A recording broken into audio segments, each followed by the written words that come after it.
Learning Apps fouillées parmi les applications existantes. Ce qui est intéressant, c'est que déjà sans compte, on peut utiliser des applications de Learning Apps. Ce sont des applications qui ont été créées par d'autres et qui sont partagées automatiquement avec tout le monde, compte ou pas compte. Vous pouvez découvrir les applis, donc les tester, et puis vous pouvez les chercher par discipline, par degré, par média, c'est-à-dire est-ce que vous voulez que ça inclue des audios, des vidéos ou pas, et par auteur. Par auteur, on verra que c'est particulièrement intéressant si vous trouvez un exercice qui convient bien à votre enseignement, bien il y a de fortes chances que l'auteur qui a créé cette application en ait créé d'autres qui peuvent vous intéresser aussi. Il y a aussi un système de notation avec des étoiles, vous pouvez noter si vous avez un compte des applications des autres, ça permet d'avoir une idée avant de les essayer sur la qualité de l'application. Enfin, quand vous avez trouvé une application qui vous intéresse, eh bien, vous pouvez la partager avec vos élèves, soit en leur donnant un lien, soit en leur donnant un QR code, soit en intégrant l'exercice que vous avez trouvé dans une page. Et c'est typiquement ce que vous ferez si vous utilisez Moodle ou un blog. Voilà, je suis donc sur Learning Apps et je peux faire découvrir des applis. J'ai un classement par discipline et ici un classement par niveau. Donc si je veux, par exemple, viser collège et cours professionnels. Alors collège, on est sur même si c'est un sud suisse, hein, collège c'est le collège en France, donc ce serait l'équivalent du cycle d'orientation.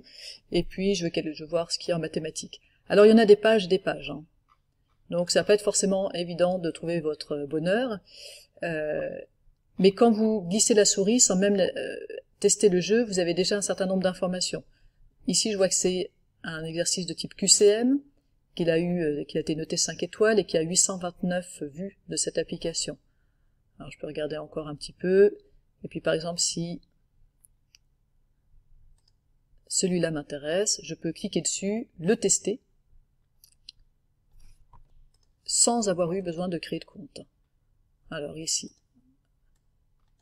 là, il s'agit de placer des fractions. Je peux faire exprès de me tromper, par exemple, je vais mettre ça. Et puis quand j'ai terminé, je demande la validation.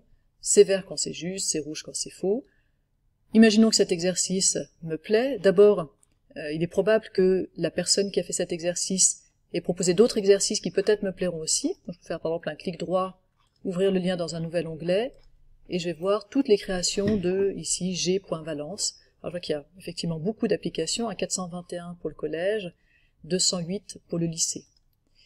Et puis, si cet exercice ou jeu, alors, est-ce qu'ici il s'agit d'un jeu ou d'un exercice, je vous laisse vous faire votre opinion, mais si ça vous intéresse et que vous voulez donc le faire par vos élèves, bien vous pouvez leur donner ce lien hypertexte. Vous avez un lien hypertexte pour être en plein écran, alors je peux vous montrer la différence si jamais. Donc ça c'est la version pas en plein écran, donc on a tout le contexte de Learning Apps à côté, et si vous leur fournissez ce lien-ci,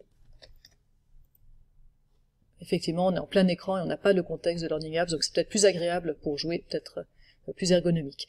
Et ici vous avez le code à intégrer, si jamais vous voulez mettre ça dans un blog ou dans Moodle par exemple, et que ça s'affiche à l'intérieur de la page.